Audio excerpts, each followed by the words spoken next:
Assalamu alaikum viewers. Welcome to Siyasat English News. I am Ayman Omar. IT Minister KTR tests COVID-19 positive. Just a few days after Chief Minister K. Chandrasekhar Rao contracted with coronavirus, now his son KT Rama Rao has tested positive. The IT and Municipal Administration Minister on Friday morning informed through his official Twitter handle. KTR had mild symptoms upon which he got tested and turns out to be positive for COVID-19. He is presently under home isolation. Those of you who have met me last few days kindly follow the COVID protocol and get tested, said KTR. In the KCR cabinet, his son was the only minister who was strictly adhering with the COVID protocol by wearing a mask. The Telangana High Court today expressed its displeasure over the steps took by the state government for the containment of COVID-19 virus. The High Court asked the hospitals of the state to admit the patients based on COVID symptoms. When the government told the High Court that they were performing 30,000 to 40,000 RT-PCR tests every day, the High Court rebutted the claims by saying only 3.47 lakh RT-PCR tests since 1st of April instead of 8.4 lakh tests. It asked the state government as to why it did not perform the requisite number of the tests. It asked the state government to admit the patients even without the RT-PCR test and added that the state government should release media bulletin every day. As per the directions of the Chief Minister K. Chandrasekhar Rao, the state government with defence aircraft has airlifted 8 oxygen tankers to the liquid oxygen plants in Odisha state. This will not only save time but will also help in resolving the oxygen shortage problem in the state to a great extent. It is the first instance when oxygen tankers have been airlifted. Minister for Health and Family Welfare Etala Rajender along with Chief Secretary Somesh Kumar and other officials were present at the Begumpet airport today to personally oversee the airlifting operations. 2 C-17 aircrafts of the Indian Air Force were deployed for the purpose, commanded by Wing Commander Chaitanya and Wing Commander Nijhawan. With the airlifting of tankers, the travel time is reduced by 3 days and would also go a long way in seeing that shortage of oxygen for COVID-19 patients at least would be overcome for a few days. In wake of the huge surge of COVID-19 cases across city, the Greater Hyderabad Municipal Corporation has again set up as many as 63 containment zones across 30 circles. According to sources, the mini containment zones are being set up if there are more than 5 positive cases reported in a locality.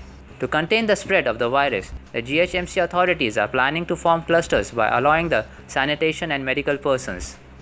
The disaster response force teams of the GHMC are concentrating on sanitation with sodium hydrochloride in densely populated areas of twin cities.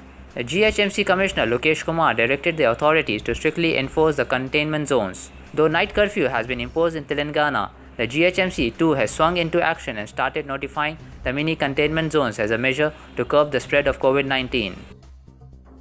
A Mumbai man, Shahnawaz Sheikh, who had sold his SUV during the first wave of COVID-19 last year to help patients, has been providing free oxygen to them.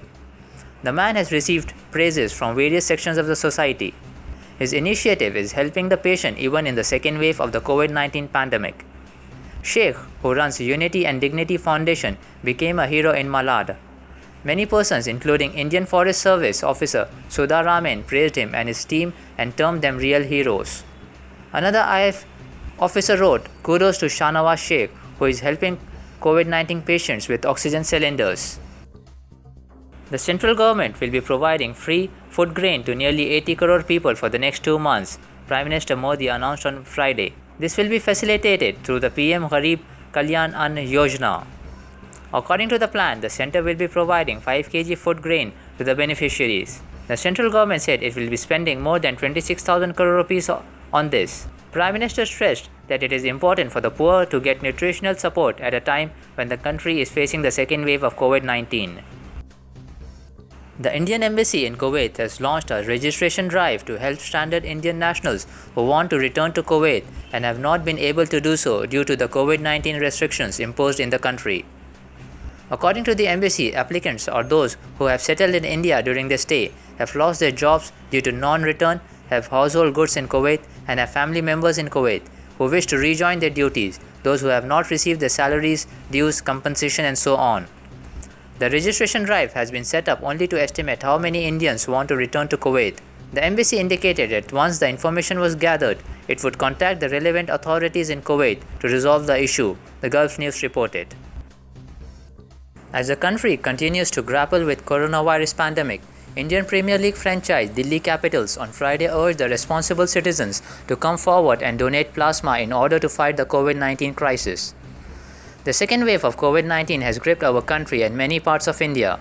The time to come together is now to become responsible citizens and flatten the curve, the Delhi Capital captioned the post on Instagram. Project Plasma, a joint initiative by Delhi Capitals and Fever FM official, encourages COVID-19 survivors to donate their plasma in the fight against this pandemic. Reach out to the Fever FM team if you wish to donate your plasma and they will connect you with patients at respective hospitals in the city, it added. Thank you viewers. That's it for today.